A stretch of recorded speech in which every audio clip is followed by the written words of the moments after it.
Hey guys, welcome to my new vlog. और आज का व्लॉग बहुत खास होने वाला है, बहुत स्पेशल होने वाला है। आपको पता है जैसे कि अभी हम गए थे नैनीताल और कैंची धाम दर्शन करने।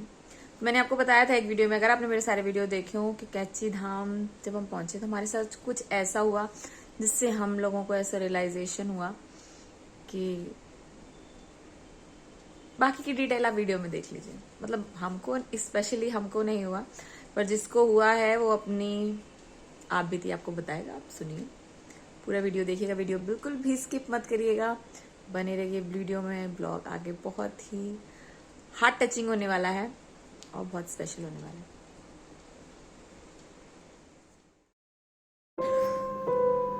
तो गाइस, आज इसी अद्भुत जगह के बारे में हम आपको कुछ बताने वाले हैं, तो पूरा वीडियो देखिएगा, वीडियो बिल्कुल भी स्किप मत करिएगा।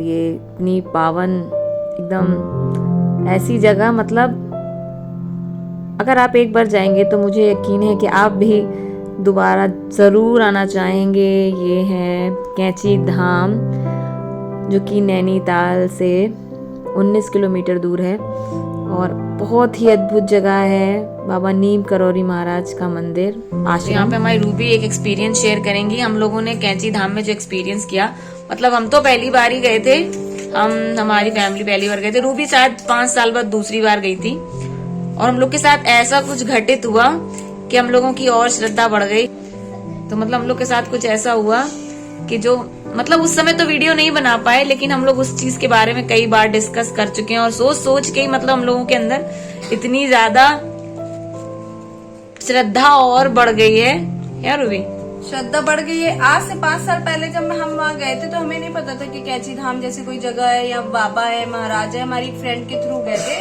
तो दर्शन करके चले आए, फिर कभी सुना नहीं, कभी जाना नहीं, फिर अपनी लाइफ में बिजी हो गए। फिर आज 5 साल बाद भैया ने बोला हमें जाना है, तो मैंने कहा हाँ, हम पहले जा चुके हैं। तो हमने कहा चलो सब लोग चलते हैं। प्लान हो गया, सब लोग गए, दर्शन किए, हम लोग आ गए।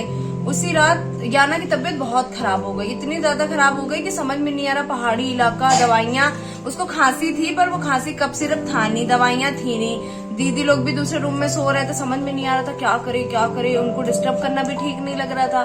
फिर मैंने ये सोचा कि रात के 4 बज रहे थे, मैं उठी। मेरे मन में बस 2-3 बार मैंने ऐसे बाबा जी से ऐसे हुआ, जैसे हम बोलते हैं कि भगवान जी ठीक कर दो या कर दो, तो हमने बोला बाबा जी हम आपके दर्शन करने आए हैं, मेरी बेटी की तबीयत खराब हो गई, हम क्या करें, मैं समझ में नहीं आ रहा। एकदम से मेरा मूड घूमा। 4 बजे सोचिए उठे, मिक्की याना को चिपकाए हुए थे और मैंने कहा मैं बाहर जा रही हूँ। बाहर इतना खतरनाक था, इतना। एक तो हम लोग ऐसी जगह रुके थे जहाँ चारों तरफ जंगल था, बीच में हमारा रूम था, नदी भी थी, जानवर भी थे, फोन भी नहीं था हाथ में। पर भैया सवार हो के बच्चे के आगे कुछ समझ में नहीं आ रहा था, निकल के गए बाहर। उसके बाद फिर हमने सोचा हम जहाँ रुके हुए हैं उन्हीं से, उनके किचन में से पानी गर्म करवा के इसको गर्म पानी पिलाते। पर पूरा अंधेरा। एकदम से एक लेडीज की आवाज आई उधर से कि मैम यहाँ पे रूम खाली है। मैंने देखा, वो मुझे दिख नहीं रही थी, वो मुझे देख रही थी, पर इतना अंधेरा था कि हम महसूस कर रहे थे वहां कोई खड़ा हुआ है, पर हम देख नहीं सक रहे थे कि कौन है। तो मैंने कहा नहीं, हम भी यहाँ स्टे करने आए, हमें कुछ ज्यादा पता नहीं है। तो मैंने ऐसे ही अपने मन से उससे पूछ लिया आपके पास कफ सिरप है? तो उसने कहा नहीं, कफ सिरप तो नहीं है, पर मेरे पास ना दवाई है। उसके पास एक एलर्जी की दवाई थी, वो दवाई हम लेकर आए।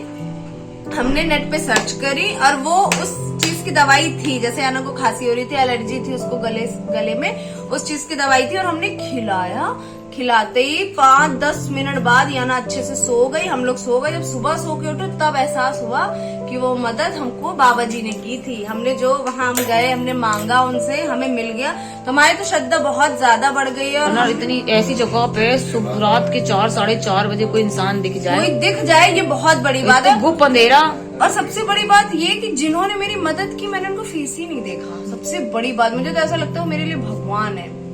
मैंने उनको फेस ही नहीं देखा, मुझे याद भी नहीं उनका फेस कैसा था, क्या था। वो बहुत अंधेरे में थे, उन्होंने दवाई पकड़ाई और मैं ली हूँ। मुझे सिर्फ याना याद आ रही थी, याना। बाबा का चेहरा देख लेती तो अंधी हो जाती तुम। भगवान को देख नहीं सकते। हाँ, नहीं देख सकते ना। हाँ, वही वाली बात है ना कि भगवान तो ऐसी सिचुएशन थी कि रूबी की इतना उसके दिमाग में भी नहीं आया कि लोग देख ले कौन है। बाबा खुद भी नहीं आए, बाबा ने अपने भक्त को भेजा, जो बाबा जी से सबसे प्यार करते थे। पर मुझे ये बात याद आई, मैंने ये चीज उनसे पूछी थी कि आप यहाँ दर्शन करने आए? तो उन्होंने कहा हाँ बिल्कुल, हम यहाँ दर्शन करने आए। उन्होंने ये बात बोली। और जब सुबह नींद में उठे ना नींद से, तब हमको रियलाइज हुआ कि बाबा जी ने मदद भेजी है, हमें खुद भेजी। और हम खुद चाहते हैं कि जो लोग देख रहे हैं वो एक बार कैची धाम जाएं, बाबा जी के दर्शन करने जाएं और जाने कि मतलब चमत्कार सच में महसूस करे क्या सच में चमत्कार होते रहते हैं। चमत्कार कैसे होते हैं हमने अपनी लाइफ में एक्सपीरियंस करके देख लिया। तो हमने सोचा आप लोग से भी शेयर कर दें, हर एक बात करते हैं, हर एक बिल चीज कितना हुआ था करते हैं। देखा? आप क्या कहेंगे? जय हो बाबा जी। जय हो। मैं जो इतना कहना चाहूंगा, नीम क्या? मैं सबसे बड़ा नास्तिक आदमी हूँ, ठीक है, मैं सबसे बड़ा नास्तिक आदमी हूँ। मैं इन सब चीजों पे भरोसा नहीं करता, मगर जो मेरे बच्चे के साथ में हुआ, मैं भैया नीव, असली नाम सुन लो, नीव करोरी बाबा। नीब नीब हाँ, नीब। नीब बा भी लिखते हैं, माँ भी एक लिखते मिनट। हैं। नहीं गलत नीब है। नीब जो वहाँ पे लिखा हुआ है बोर्ड पे पूरा। नीम करोरी नहीं है। नीम नहीं है, नीम नहीं, जो लोग बोलते हैं ना नीम करोली बाबा, गलत है। नीव नीम करोरी बाबा महाराज की जय। जय। वो हमारे बजरंगबली के अवतार हैं, ठीक है। और जो उनका जो मतलब सुना था उससे 200 गुना ज्यादा हमने देख लिया, एक्सपीरियंस करके आए हैं। भैया देख के आए हैं। हमारी बिटिया एकदम इतनी तकलीफ में थी और वो एकदम आराम से एकदम ठीक हो गई। तो भैया उनसे बढ़ के कुछ नहीं है। हर साल जाएंगे हम बाबा के पास, ठीक बाबा है? हर साल बुलाएं, हम लोग हर साल आएंगे। और हम पिछले कम से कम 5 सालों से हनुमान जी के भक्त हैं, और हनुमान जी की कृपा है जो उन्होंने हमको हमारे गुरु के पास पहुंचा दिया, बाबा के पास पहुंचा दिया कि तुम जाओ, यहीं से तुम्हारा सब कुछ है, यहीं जाओ, यहीं से तुम्हारा सब कुछ होना है।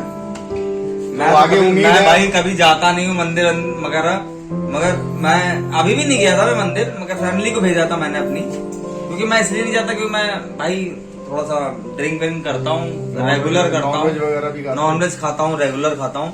तो बजरंगबली भैया जो है, भैया दूर रहता हूँ मैं, मगर उनकी कृपा जो है वो अपनी बरसाते हैं, वो अब देखते हैं आदमी कैसा है। और क्या। मैं भले खाता पीता हूँ, मगर मैं दूर से भैया प्रणाम जरूर करता हूँ। मगर मैं ना व्रत रख सकता हूँ और ना ही मैं भैया दर्शन करने जाता हूँ। मेरे को डर लगता है, बजरंगबली से मैं सबसे ज्यादा डरता हूँ। मगर मेरी बिटिया एकदम ठीक हो गई थी। मैं इतना ज्यादा आज मेरा बच्चा, मैं कभी भरोसा नहीं करता बाबा वगैरह पे, मगर अगर दुनिया में पहले बाबा ऐसे हैं जिन पे मैंने भरोसा किया, जिन्होंने मेरी बचपन मेरे बच्चे की जान बचाई, नीम करोली बाबा को भैया मैं बहुत मानता हूँ। हर साल आऊंगा, हर साल आऊंगा, बच्चे के साथ आऊंगा। अकेले तो चक्कर लगेंगे वो अलग बात है, मगर एक बार बच्चे के साथ जरूर आऊंगा। तो आपने सुना पूरा का पूरा एक्सपीरियंस जो रूबी ने किया। हमें तो खैर नहीं बताया था उस समय, हम लोग सो रहे थे दूसरे रूम में, जैसे कि बता चुके। तो इन लोगों ने जो एक्सपीरियंस किया, हम लोगों को सुबह सुबह पता चला और इतना हुआ कि अरे यार बताओ, रात में इतना कुछ हो गया, हमें तो पता ही नहीं था। फिर सुबह उठते ही हमारे यादव जी सीधे गए कि भैया जाने से पहले, निकलने से पहले एक बार और दर्शन कर लें, बाबा को धन्यवाद दे दें कि हमारे बच्चे को रात में इतनी तकलीफ से ना बताओ निकाल दिया। और इतनी ज्यादा बुरी हालत थी यानू की कि वो रोए जा रही थी, सही नहीं हो रही थी, उसकी खांसी ही नहीं बंद हो रही थी। तो चलिए, दिक्कत रहती है हमेशा। हाँ, तो हम तो बहुत ज्यादा, इतना ज्यादा उनसे प्रभावित हो गए। उससे खांसी कभी आए ही नहीं। चलिए गाइस, ये छोटा सा ब्लॉग सिर्फ नीम करोरी बाबा के लिए, कैची धाम के लिए हमने बनाया है आपके लिए। ये आपको अगर थोड़ा सा भी हमारी बातों पे यकीन हो, आप एक बार दर्शन करके आइएगा, आपको सच में एक्सपीरियंस करके आइएगा। इतनी अल्टीमेट फीलिंग है ना ये, कि हम मुंह से बोल के बताने से कुछ नहीं होता। जब आप एक्सपीरियंस करते हैं ना, सिर्फ तभी। वहाँ पे वाइब है खाली बस। Love you guys.